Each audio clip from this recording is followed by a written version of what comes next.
అధ్యక్ష, తమరి అనుమతితో ఈ సంతాప తీర్మానాన్ని ప్రతిపాదిస్తున్నాను.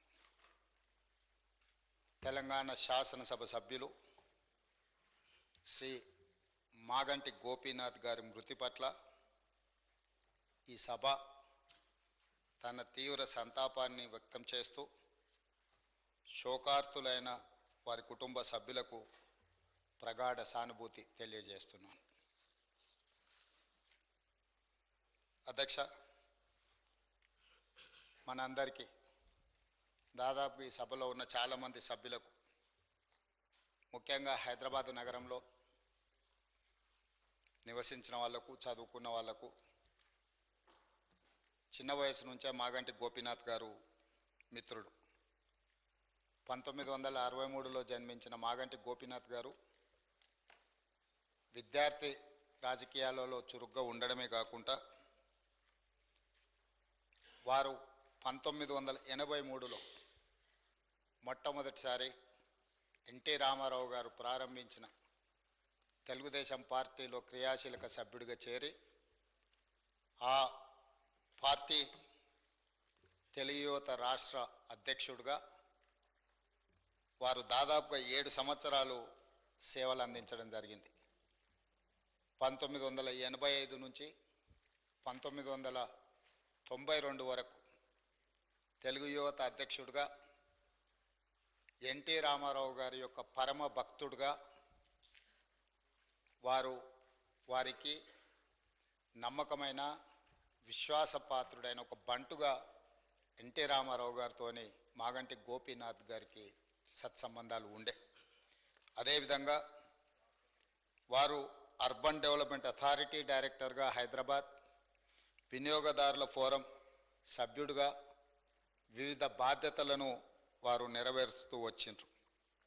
అదేవిధంగా వారు సినిమా రంగంలో నిర్మాతగా, విద్యార్థి రాజకీయ నాయకుడిగా, ప్రజాప్రతినిధిగా తెలుగుదేశం పార్టీలో ఎదిగి సినీ నిర్మాతగా కూడా వారు రాణించడం జరిగింది. అధ్యక్ష, పాత బస్తీ 1995లో సినిమా తీవడము, అదేవిధంగా రవణ 2000 సంవత్సరంలో నటశేఖర కృష్ణ గారిని హీరోగా పెట్టి వారు ఒక గొప్ప చిత్రాన్ని నిర్మించడం, భద్రాద్రి రాముడు 2004లో, నా స్టైలే వేరు 2009లో ఇలాంటి తెలుగు సినిమాల నిర్మాతగా కూడా వారు రాణించడం జరిగింది.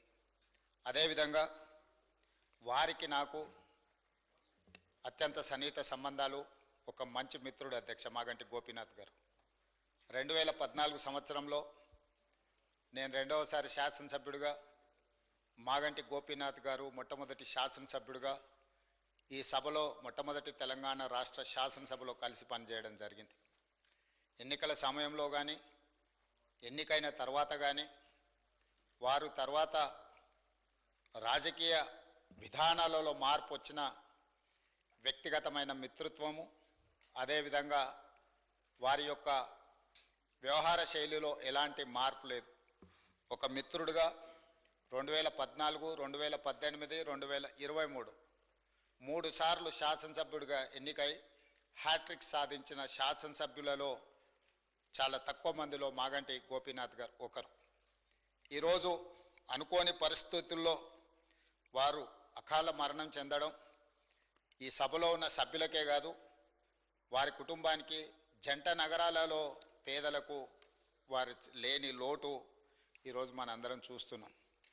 జూన్ 8న వారు మరణించడం జూబ్లీహిల్స్ నియోజకవర్గ ప్రజలకు తీరని లోటు.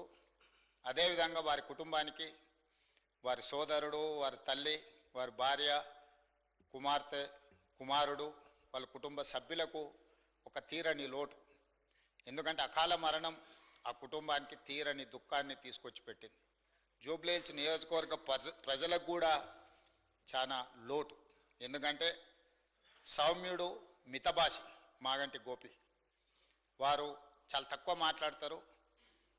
చూడడానికి క్లాస్ లీడర్గా కనిపించిన మాగంటి గోపీనాథ్ ఒక మాస్ లీడర్. జూబ్లీహిల్స్ ప్రాంతంలో ఉండే, ఆ నియోజకవర్గంలో ఉండే బస్తీలలో పేదలతో వారికి ఉన్న సన్నిహిత సంబంధాలే రాజకీయాల పరిస్థితులు ఆటుపోట్లు ఉన్నా 3 సార్లు శాసనసభ్యుడిగా ఎన్నికై ఆ ప్రాంత ప్రజలకు వారు సేవలు అందించడం జరిగింది. ఈరోజు ఈ సభ వారి కుటుంబానికి మనందరం అండగా నిలబడాలి. అదేవిధంగా వారి ఆత్మకు శాంతి చేకూరాలి. అలాంటి అరుదైన ప్రజాసేవలో ఉన్న ప్రజాప్రతినిధులు కోల్పోవడము మనందరికీ తీరని లోటు.